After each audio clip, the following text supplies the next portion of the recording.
already talked about the many different snaffle bits out there, and there are a ton of them.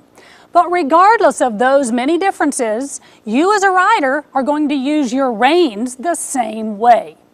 So let's go see how you hold and use the reins when you are riding with a snaffle bit bridle.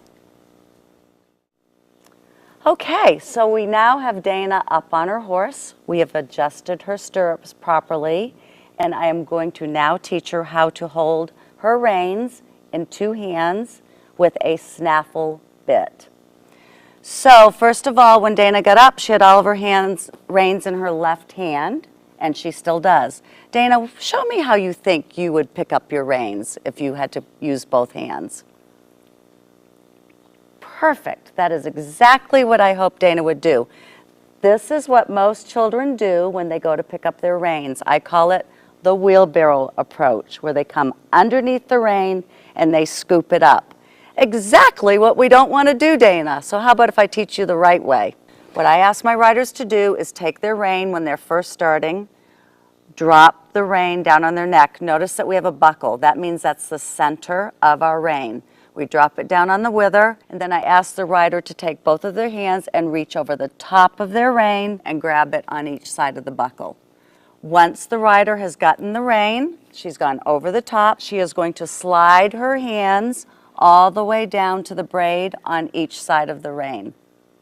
Very good. The next thing I want my rider to know is that the thumbs are always on top, the palms face each other, and the hand is 2 to 3 inches above the wither.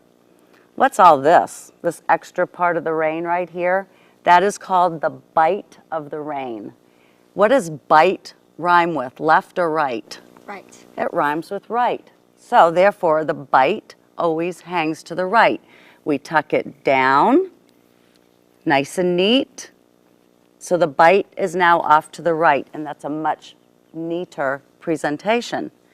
Now, with our hands, as I said, the palms are facing each other, and there is a bent elbow with our rider at our horse's side. We want to have a line that goes from her elbow through her forearm to her wrist to her knuckles.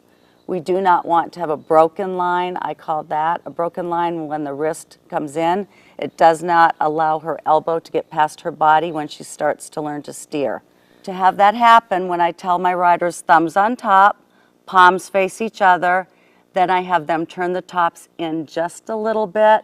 I have them look up at the ceiling. Look at how that roof is formed. It has a peak, doesn't it?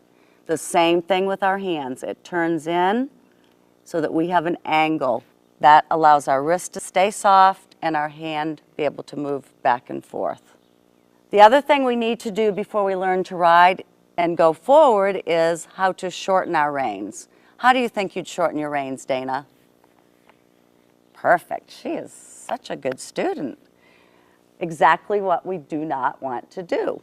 We never want to let go of our reins. So Dana was in this position. How I would like to see Dana properly shorten her reins is we're going to shorten our left rein. That means her hand is going to slide down the left rein. I want Dana to open her forefinger and her thumb and come over to the left side, slide the hand down the rein to shorten it. Then she does the same on the other side. Once again, we're going to be neat. We're going to tuck the bite of the rein off to the right side because bite rhymes with right. So when your rider is mounted, the hand is 2 to 3 inches above the horse's wither.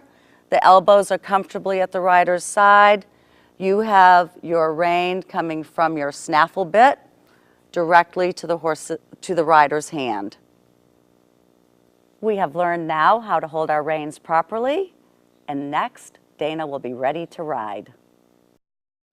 In this segment, we are going to work on our steering. We've already mounted, we have learned how to hold our reins.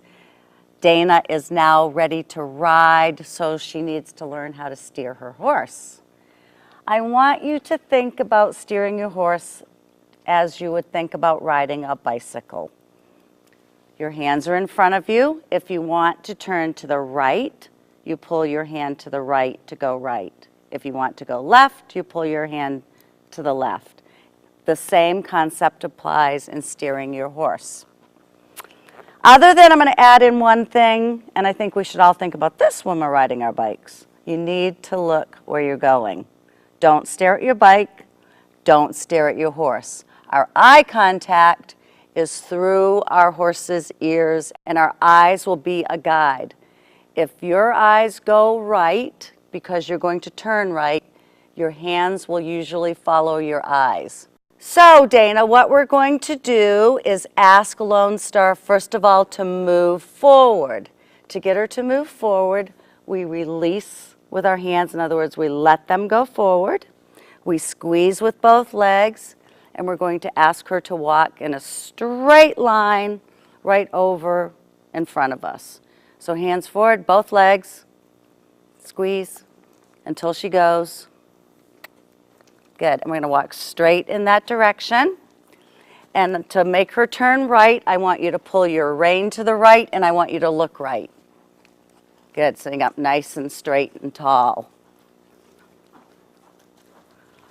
Again, right hand, left leg, because a horse moves away from pressure. I can't say that enough.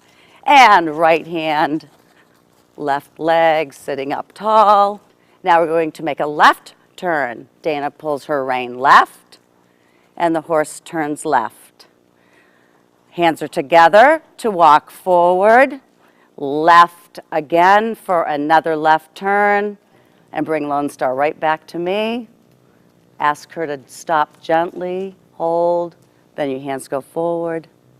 Now, one thing that you need to know about stopping your horse and pulling back on your reins. Everything is done quietly, calmly, and not harsh. So if Dana had pulled back strong on her reins, there's a chance that the horse's head would have gone up in the air because it's too much pressure on their mouth. It's light pressure. So the best way to stop your horse is to pull back with one hand gently and release with the other hand. And then go back to the other hand. Dropping in your seat, pushing your heels way down, and leaning back a little bit. So let's ask Lone Star to step forward. So she's going to walk, and then we're going to lean back, drop her heels to stop. Once we stop, then we relax our hand so she doesn't keep backing up on us. Now, when you're steering and you think about the bicycle, whoa, and you turn, notice as you turn, the left hand goes forward, left, right hand goes forward. The same thing applies. As Dana pulled her horse to the right, her left hand naturally went forward, and if she pulls left, her right hand naturally went forward. With the snaffle bit and the reins attached, that is how the bit works in the horse's mouth. Thank you, Dana, and now we've learned how to steer.